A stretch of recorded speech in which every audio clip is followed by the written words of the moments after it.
What's going on, everyone? It is MC Politics and welcome back to a brand new video. But before we get started, make sure you guys leave a like down below and subscribe to the channel if you are new or if you enjoyed today's content. Hit the bell for notifications so you don't miss out on any future videos. And if you have any questions, comments, thoughts, or concerns, leave them in the comment section below this video and I will get back to them as soon as I can. And with that being said, let's get started with today's video. So much like my last video where I did the state senate legislator elections for each state that was up for grabs in 2025 and 2026, I decided to do one for the lower chamber as well, the state house elections that are up for grabs in 2025 and 2026. Virginia and New Jersey are up in 2025, and then the rest of the states are up in 2026. Nebraska does not have a state house; they only have one legislator in the state. They do not have two like every other state.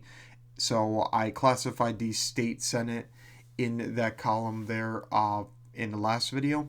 And then Louisiana and Mississippi, their state house elections are up in 2027.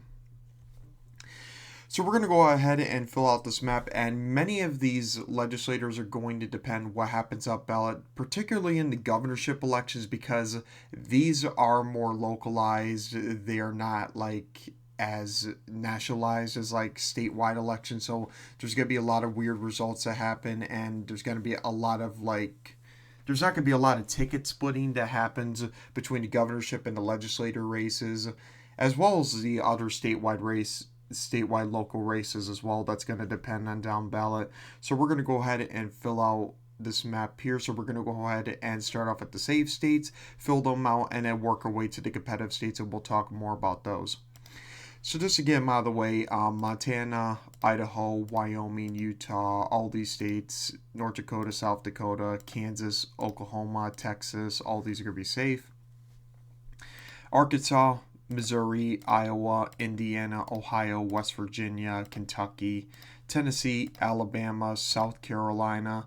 Like I said in the last video, Georgia and North Carolina are both classified as safe Republican because I do not see Democrats getting anywhere near competitive in these legislators because Republicans have more to gain in South Georgia, whereas not too much legislator races in the Atlanta area for Democrats to really gain in. And in North Carolina, there's also some gain for Republicans in the northeastern portion of the state, as well as like in some of the rural areas and like more red-leaning districts. They have a lot better chance there. Florida is also going to be a safe Republican legislator there.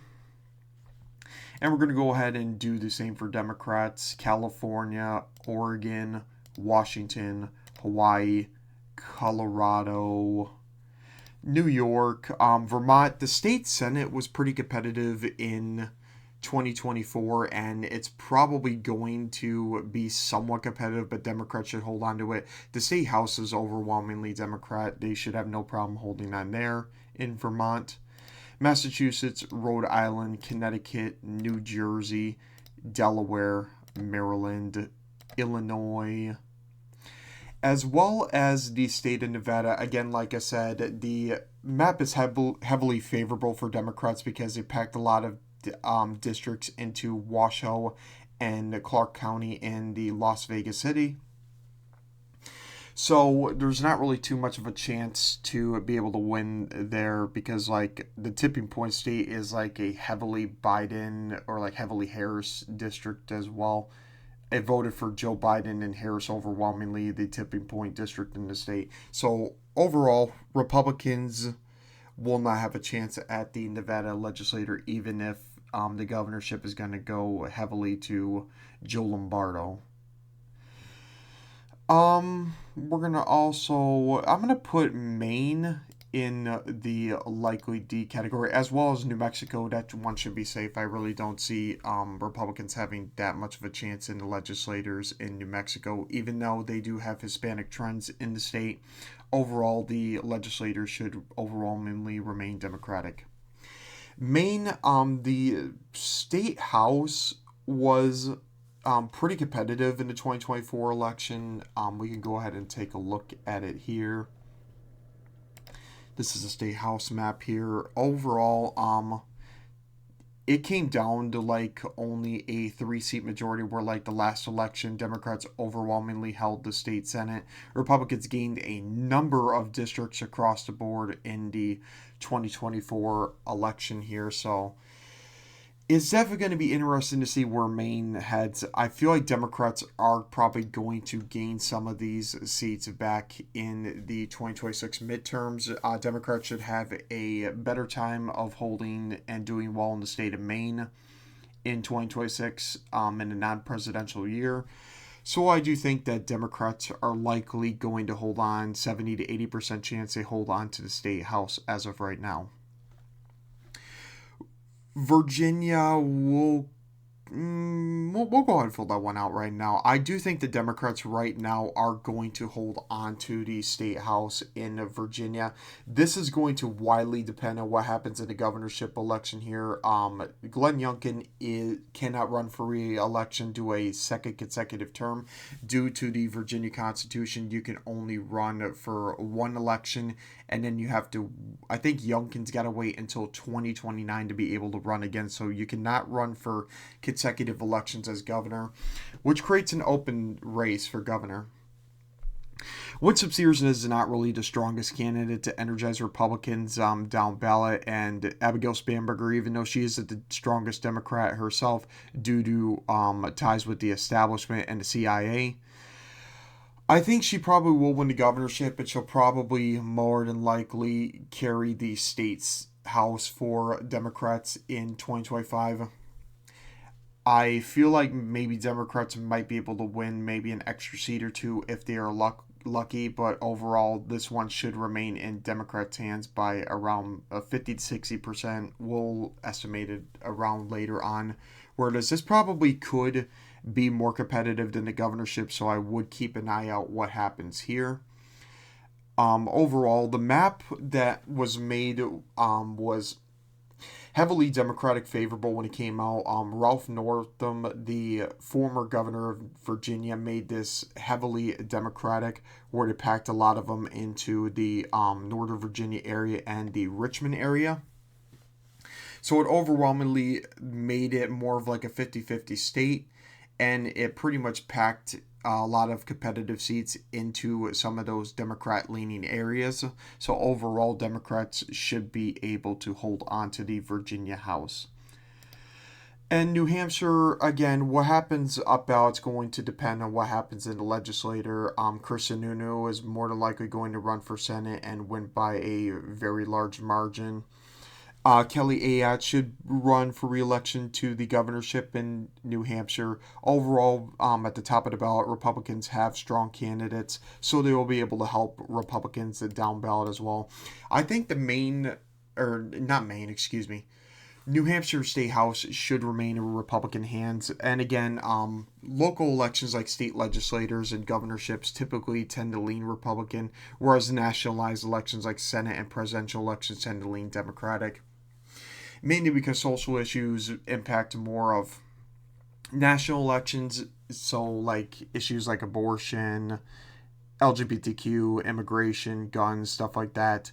Maine tends to be more left-leaning when it comes to social issues, and then economic issues that tend to lean more to the right, which economic issues tend to favor governorships and legislature elections. So with that being said, Republicans should have a good night in New Hampshire in the legislators.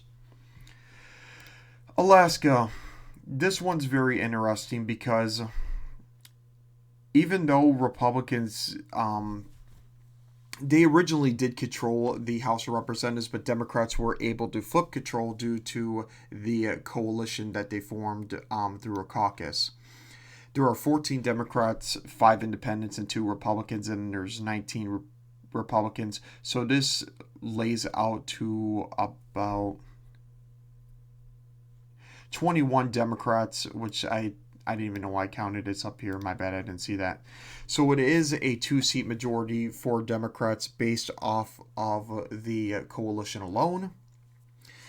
So it's really going to depend, again, who runs for governor and what happens up ballot. Like I said, if Peltola runs, it's probably likely the Democrats do better in the legislators. If not, this could make the Alaska House very interesting to keep an eye on. I think as of right now, Democrats are probably narrowly going to hold on to the legislature by like a tilt margin. So the state house in Alaska is going to be a toss up. I think Democrats will probably win it at the end of the day and hold on to the Alaska State House as well as the state Senate in the state of Alaska. Now we're moving into again the competitive legislators. Let's go ahead and get Arizona out of the way.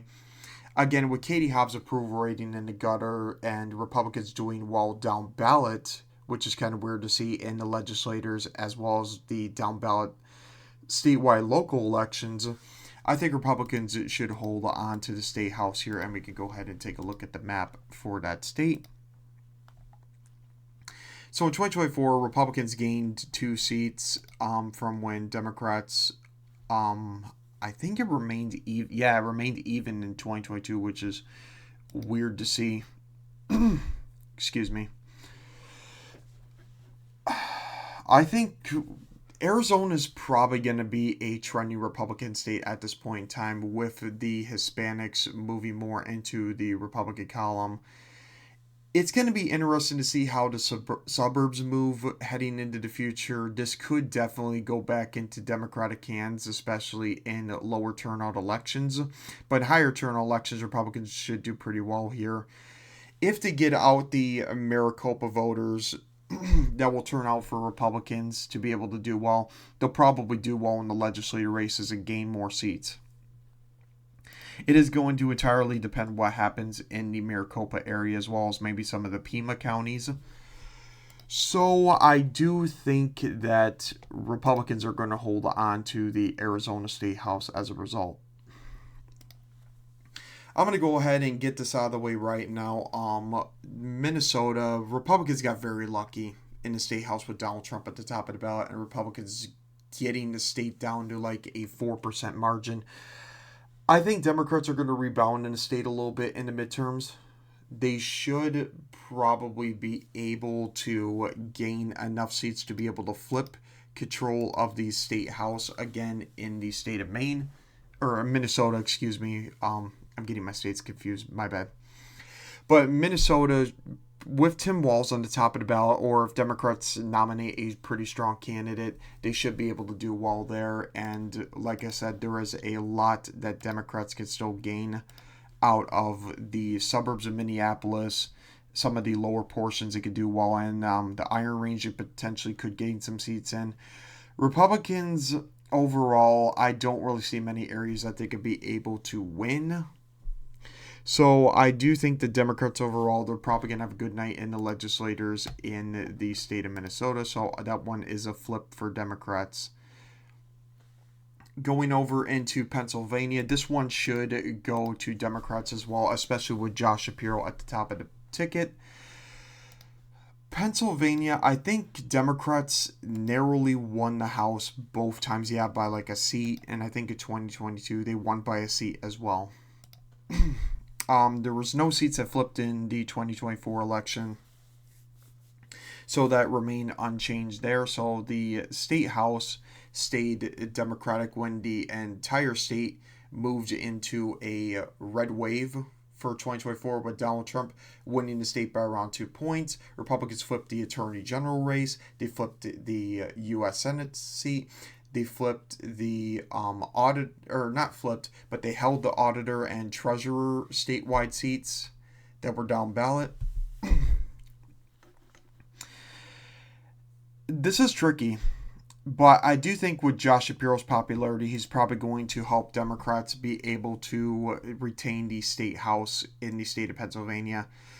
Probably they could gain some seats. I think it highly depends on like northeastern Pennsylvania, but that's really about it. Otherwise, there's not really a whole lot of wiggle room for the state house in Pennsylvania for Republicans. They would have to gain some more northeastern districts there.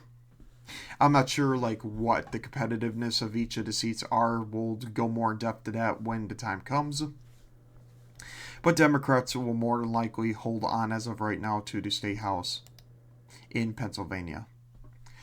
Now we're moving on to Wisconsin and Michigan, and Wisconsin's probably more than likely, the state house is more likely to stay in Republican hands than the state Senate is. I expect the state Senate in Wisconsin to be competitive depending on what the top of the ballot of the ticket looks like. And then for Michigan, I'm going to put this one in Republicans' hands as well, around a lean margin. So again, with Wisconsin, like I said in my last video, the Supreme Court flipped over into Democrats' hands after Democrats won a Supreme Court seat in the 2023 off-year elections around April 2023. So that allowed him to take control of the Supreme Court, which they ended up using it to change the state House and state Senate legislator maps, which allowed Democrats to have a more favorable map to gain seats in. Overall, I think that even with the losses that Republicans suffered in the state house, they have a sizable majority. Even if Democrats do find a way to gain some more seats, they should be able to hold on pretty comfortably. It's not going to be like a super majority like their old maps had that allowed Republicans to be able to block anything of Tony Evers. But they will be able to hold on comfortably enough by around like 5 seats or so in the state house. And then Michigan, the final state on this map. I think if Whitmer were running again for re-election to a third term for governor, because she has a lot of down ballot effects, she would be able to help Democrats be able to flip back the state house into their control. I don't really see that for Jocelyn Benson. I think she is a strong enough candidate for a gubernatorialship election, but I don't think she really has that good of down ballot effects as of right now, especially with considering Republicans do have a lot that they could gain still around the rural areas in lower Michigan, the Detroit suburbs, and the Detroit metros. Democrats only really have around the Kent County region that they're doing well in, as well as the Traverse City region. The rest of the state is trending Republican at this point in time, which is going to help Republicans retain control of the House in Michigan. I do think Democrats could gain some seats back in the state House, but it won't be enough to flip it. I see Republicans holding the state House by around 2 to 4 seats as of right now. So that is my final map. 26 seats for 26 state house legislators for Republicans, 21 for Democrats. They flip the state house in Minnesota from a tied legislator from the 2024 election. And that is my final map. So with that being said, guys, make sure you leave a comment below this video, or if you have any thoughts, concerns, or questions, leave them down below in the comment section as well. Hit the bell for notifications so you don't miss out on any future videos. Subscribe if you enjoyed today's video, or if you are new to the channel. And like the video down below if you enjoyed today's content. So with that being said, guys, I will see you all in the next video. Take care, everyone, and have a great day.